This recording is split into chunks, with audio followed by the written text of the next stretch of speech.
Նիկոլ Փաշինյանը այցելել է Արմավիրի մարզի վերանորոգված մանկապարտեզներ ու դպրոցներ, շրջել հաստատություններում, ծանոթացել պայմաններին, հարց ու փորձ արել մանկապարտեզի երեխաներին ծննդի վերաբերյալ։ Դաս եք սովորում։ Հաց եք ուտում, հա, ինձ թվաց դաս եք սովորում։ Իսկ համով է ճաշիկը։ Էս ինչ լավ սուպ է։ Գիտեք ինչքան շատ եմ սիրում այս սուպից։ Աղավնատուն բնակավայրում վարչապետ Փաշինյանը չնախատեսված կանգառ է արել ու երեխաներին բաժանել Հայաստանի քարտեզով բրոշներ։ Նիկոլ Փաշինյանին Սուրբ Աննա եկեղեցում հարվածելու փորձ կատարած Դավիթ Մինասյանը, ում ինքնազգացողությունը վատացել էր ու տեղափոխել էին Աբովյան բժշկական կենտրոն, ծնողի պահանջով տեղափոխվել է Նայիրի բժշկական կենտրոն։ Դավիթի մոտ բացի քրոնիկ հիվանդություններից, այլ հիվանդություններ են առաջ եկել, որոնց մասին հիվանդանոցի բակում փաստաբանը հրաժարվեց խոսել։ Քանի որ նա կոմպլեքս հիվանդություններ ունի, եւ ինչպես Մարիներ ասել 9 օրեկանից նա բուժվել էր այս բուժ կենտրոնում։ Մի դեղը հակասում է մյուս դեղին, մի ներարկում է մյուս ներարկումին։ Ամբողջ այդ Աբովյան ԲԿ-ում Գանեն զանգում էր իր բուժող բժիշկներին, հարցնում էր ընդունենք մագնեզիում կարելի է, թե չի կարելի։ Այս մյուսի հետ կարելի է, թե չէ։ Եվ որոշում կայացվեց, որ երեխային տղային պետք է տեղափոխենք այստեղ։ Այս պահի դրությամբ այլ նորություններ չունեմ, միայն մեկ իր քրոնիկ խնդիրներով պայմանավորված է վատթարացել, թե հոգեբանական Բոլոր խնդիրները միասին կան, առաջացել են նաև այլ խնդիրներ, որոնք չեմ կարող հրապարակայնացնել։ Պաշտպանության նախարարության զորավարժադաշտում պայմանագրային զինծառայող է մահացել, հայտնում է քննչական կոմիտեն։ Հաղորդվում է, որ դեպքը տեղի է ունեցել նախօրեին։ Դեպքի առթիվ նախաձեռնվել է քրեական վարույթ քրեական օրենսգրքի 2 հոդվածով։ Այլ մանրամասներ չեն հաղորդվում։ Ավելի վաղ ոչ պաշտոնական տեղեկություններ էին տարածվել, որ դեպքի վայրում պայթյուն է տեղի ունեցել, ինչի հետևանքով 29-ամյա զինվորականը մահացել է, իսկ 39-ամյա մեկ այլ զինվորական մարմնական վնասվածքներ է ստացել եւ տեղափոխվել զինվորական հոսպիտալ։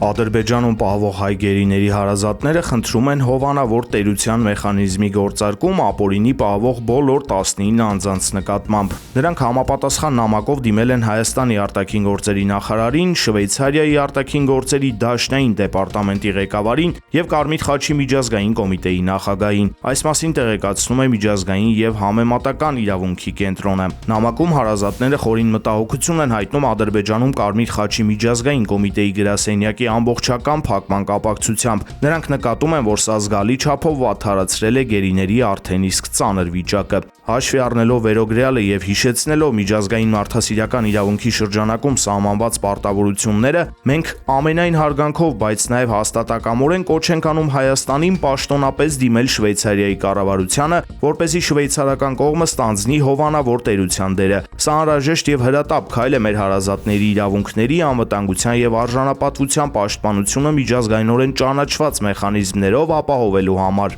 Մասնավորապես նշված է նամակում։ Հարազատները ավելացնում են, ժամանակն ունի վճռորոշ նշանակություն։ Շարունակվող հապաղումը կարող է ավելի խորացնել ապօրինի պահվող անձանց տառապանքները եւ մեծացնել նրանց կյանքի ու ֆիզիկական անձեռնմխելիության նկատմամբ սպառնալիքները։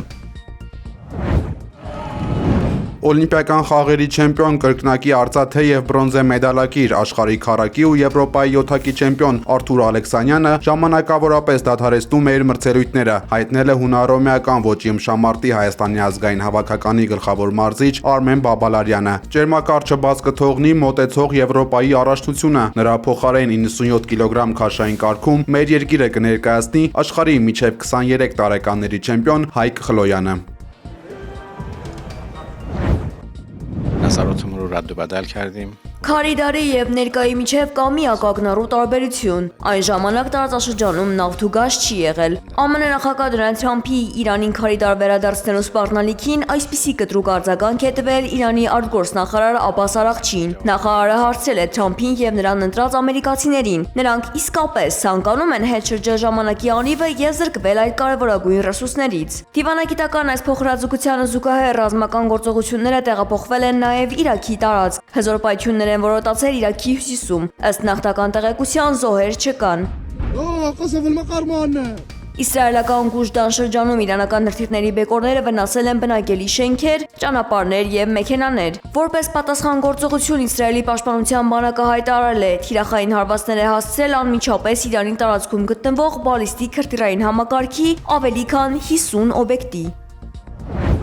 Nous aurons ensuite l'occasion d'évoquer évidemment la situation. Թրամփին հնարավոր չէ լուրջ ընդունել, քանի որ նա պարբերաբար փոխում է իր նպատակները։ Ֆրանսիայի նախագահ Էմանուել Մակրոնը կոշտ քննադատության է ենթարկել ԱՄՆ նախագահ Դոնալդ Թրամփի դիրքորոշումը Իրանի դեմ պատերազմում։ Մակրոնի խոսքով, երբ լուրջ հարցերի մասին ես խոսում, չես կարող ամեն օր ասել նախորդ օրվա ասացի հակառակը։ Հնարավոր է ավելի լավ կլիներ ընդհանրապես ամեն օր հայտարարություններ չանել, նշել է Ֆրանսիայի առաջնորդը։ Մակրոնը հայտնել է, որ նման հակասական մոտեցումը վնասում է հարցի լրջությանը եւ միջազգային վստահությանը։ Արդեն մի քանի օր է Մակրոն-Թրամփ հարաբերությունները վատթարացել են։ Նախորդին Թրամփը հայտնել էր, թե Մակրոնի կինը նրա հետ վատ է վարվում, ինչն ավելի ուշ Ֆրանսիայի նախագահը չէր մեկնաբանել։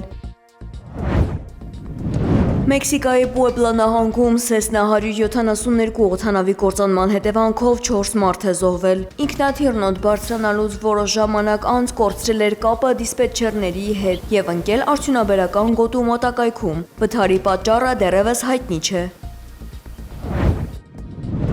Գրեթե կղզուց հետո ավազամրիկն այժմ թուրքական Անտալիայում է։ Ցիկլոնը երկինքը ներկել է կարմրանարնջագույն երանգով։ Բացի այդ, անձրև եւ կարկուտ է տեղացել հանգստավայրի տարածքում։